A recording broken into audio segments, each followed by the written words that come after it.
Hey friends, this is Brett Mitchell, aka Missionary Mitchell, with Restoration Church Planting. So this is our new YouTube channel to kind of connect our ministry here in the Philippines with you anywhere in the world. We want you to know what we're doing, how we got here, and how you can be a part of this ministry.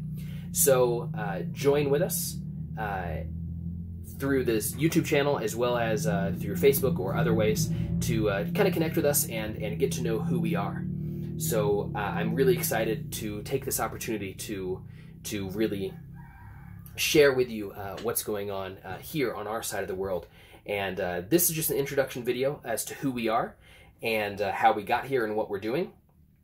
Before I move forward, don't forget to like and subscribe so that we can build our YouTube channel and as well as get a bigger base that knows and can support what we're doing.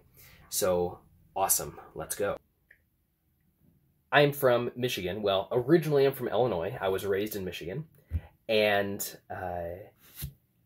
from a young age, I knew that God wanted me to be a missionary. Without going into my entire life story, which we might do at some other point if there's interest, I came to Christ when I was 10 years old. I was baptized. And honestly, from the day I was baptized, I knew that God wanted me to be a full-time minister. I didn't know exactly at that time that I was going to be a missionary, though missions was always something that was heavily in my heart. What I did know for sure was that I was going to be in full-time ministry. And so from that time on, 10 years old forward, I dedicated my life to becoming the minister that God wanted me to be. I was homeschooled, so a lot of what I was able to do in junior high school and high school was focused on the fact that I was going in full-time ministry. And so much of what I was doing in junior high and high school was what many of my other friends were doing when they were in Bible college. So when I was 17, I went on my first mission trip to the Philippines. I stayed for 1 month. It was a really interesting 1 month, which we'll get into that another time. But to give just an overview of what that one was, I was by myself. I didn't go with a group or anything like that. I came to meet with 2 specific missionaries that I knew, and complications happened, and they pretty much sent me up the mountain on my own and said, "We'll see you in a couple weeks." I was really excited, thrown into the culture, and it was great.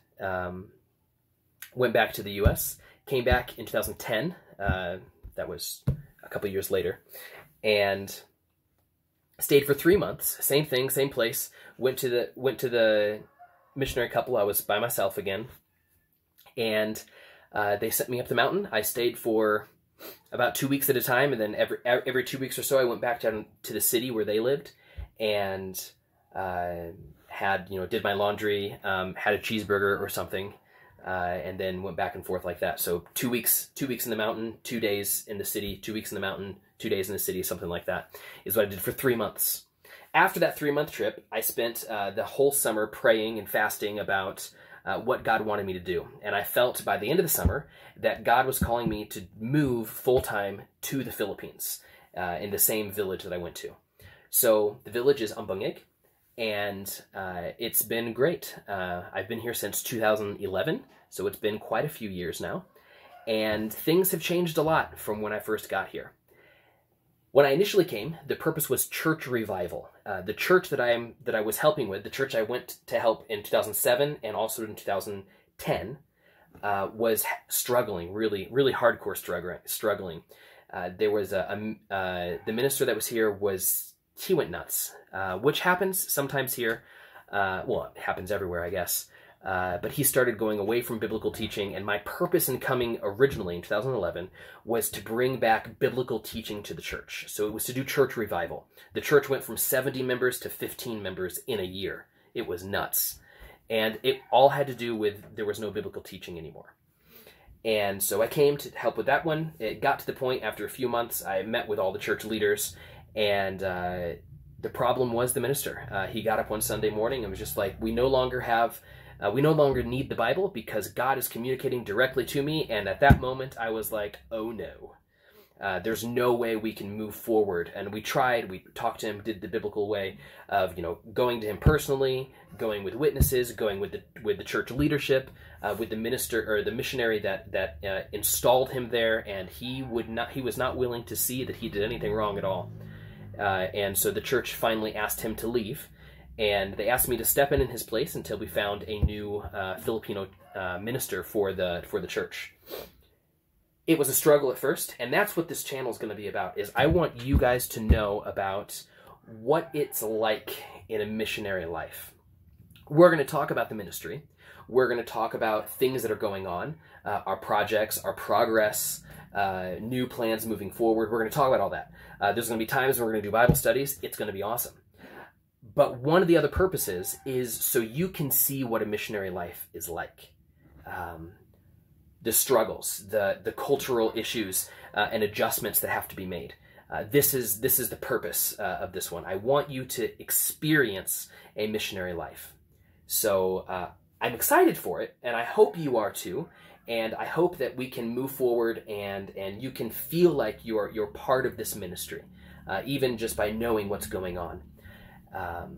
So anyway, moving forward from there, struggled a little bit, and then a year after I came, 2012, I went to a church planting training, and it was awesome. It was with DCPI, that's Dynamic Church Planting International. It was my first time to ever hear about them. I had to drive down to a city. It took me like 12 hours to drive there, and it was a 1-week training. It was terrific. I wasn't in a good state at that time. I had this crazy headache that went nonstop for like 3 weeks. I got back from the trip and I went to a neurologist, and they're like, "Yeah, there's something wrong." So anyway, I wasn't crazy, don't worry. But anyway, from this church planting training, we shifted our focus in the ministry from church revival, because the church was already strong again. We didn't go back up to 70 members or anything, but there was that biblical teaching. People came back, and we were moving forward in a positive way. Shifted that to church planting, looking at the areas around us for villages that don't have Bible teaching churches. Now, this is something you're going to hear me say a lot: Bible teaching churches. There's plenty of churches out there that don't teach the Bible. So when I'm evaluating a village and saying, are we going to start a church in this village or not? That's my focus there. Is there a church that's teaching the Bible? I don't necessarily care what denomination it is, but is it teaching the Bible? Some churches don't, and so we will go, and I would consider to do a church plant there. So we started the church planting ministry in 2012. My first church plant ever failed. It was exciting. There was reasons why it failed. Most of them were because I was doing something wrong, and it was really disheartening. But moving forward from there, after that church plant, I got married, and she's a woman from this village. She's from the tribe that I'm working with here. The tribe is Ibaloi. We'll be talking about them quite a bit, because I want you to have an understanding of what that's like, doing that kind of a cross-cultural marriage as well as ministry. So after we got married, we went to another village to do a new church plant. We already had a Filipino pastor to take over the church in Ambangig, and so we went on to starting a church in a village called Sombrero. Yes, like the Mexican hat, sombrero. And it was a success for a while, and then there was issues that happened, and we had to withdraw from that. It was kind of we were driven out, as the way I will say it. But from that, it brought us to a village next to that one that has never had a church before. There's been many churches that have attempted to start a church, but never been successful. And we started that church plant. It's in Banao, and that was very successful. And we've lived there. We lived there in Banao for about 5 years. And we have a good, thriving church there. Actually, the church now has become 2 house churches instead of 1 individual church. It's been great. And then for the past 2 years, now, we've been starting another church plant in a village called Kiwang. It's a remote village that you have to take a boat to get to, so it's difficult for a lot of people to get there, and so they don't always like to go there. So what God called me to do with these villages, when I pick the villages that we're going to do something in, it's that there's no Bible teaching church, and it's a place that people don't want to go to. So Banao is really small. Well, it's not really small. It's difficult to get to. There's no road that goes like through it. You drive down into the river, and then there's a footbridge you walk across, and then you just have to walk everywhere else. And it's a huge area. So if you're going to walk from one end to the other end, it's like an hour and a half of walking. And so it's really big. And so there's a lot of work you have to do to get there. There's a lot of work to actually have something successful. And there's, by a lot of people's standards, there's very little in return. So like, for instance, our offerings are extremely low. That's not an issue for us. That's not where our focus is, but it's because this is a village that's not really a money-based society. They grow everything that they need. They don't pay rent or anything like that because it's all ancestral land. They grow, 70% of their own food. They don't need money, so it's not a money-based society. It's strange for us to think about that, but it's just not. And so for a lot of churches that would try to start something there, they're like, there's not enough offering for us to pay for a minister to go there, whether to live there full time or whether to go there from time to time.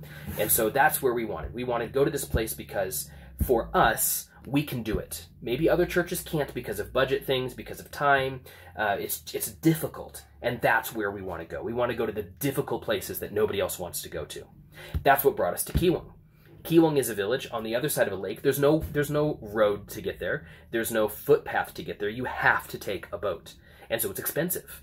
You got to drive to the dam, and then you got to get in a boat, and you got to go across the lake. It's about a 20-minute boat ride, and then they're very spread out and whatnot again. And there's not a lot of people. So again, for a lot of ministries, they feel like there's not enough people who are going to potentially come to church to make it worthwhile. Because it's expensive to go there. I mean, you're spending, 500 pesos. That might not sound like a lot to you. I'll give you a picture of this. Minimum wage is 300 a day. So 500 pesos just to get there. That's challenging for a lot of people. And so that's why we wanted to pick that place. So, God's called us to go to these places that are inconvenient, the forgotten people, if you will. Places that are remote, places that have little to offer a church to be there. So those are the places we want to go. And we're in the midst of looking for where our next church plant is going to be. I'm really excited. At the filming of this video, we're going to be officially launching the Kiwung Church in a couple days. January 3rd. It's the first Sunday of 2021. And we're going to be officially launching it. We've had Bible studies there for a while, so we've had like a small group, and it's moving from a small group to an official church. Super stoked for it. So yeah, that is who we are, what we do, and it's been a really great moving forward. Looking for where we're going to be doing in the next church plant, and looking for what's going to be happening next. Right now, the next phase of our ministry is we're starting a library. We're in a building construction project to finish the church building in Ambungig, and we're going to add a library to that. The library will be for us as a church in terms of teaching our members how to study the Word of God and maybe even raising up ministers from within the church. But at the same time, it's going to be for other churches, for their ministers to come and do research, and we can provide training for them so they can become better ministers and have better information, better resources, and all of that, as well as having a library just for the general public. People here don't read very much because there's nothing worthwhile to read. There's no libraries here for them to check out books and things like that. So we wanted to provide something for that as well as a place for the students to study. We have encyclopedias and dictionaries and thesauruses and all these. It's going to be great for them. I'm super excited for it. That's our next big step forward in the process of doing that one, and we're really excited for it, which is why we just moved back to Ambungig, my wife and I, so we can oversee this library project. So that's who we are and where we're going, or what we've been doing and where we're going. So really excited moving forward, and I hope that you will join us and in this mission. I'm going to be talking over the next few weeks about how we got to where we are now, and as well as what we're doing right now as well. So for a while, I might just do one video a week, so I can kind of fine-tune the channel. So honestly, jump down and give comments and likes and subscribe to the YouTube channel so that we can get a bigger base, and so we can, I want your feedback so I know what to do to change to make it better, make it so it's more understandable for you, and so that you can know really what's going on here. So yeah, that's who we are.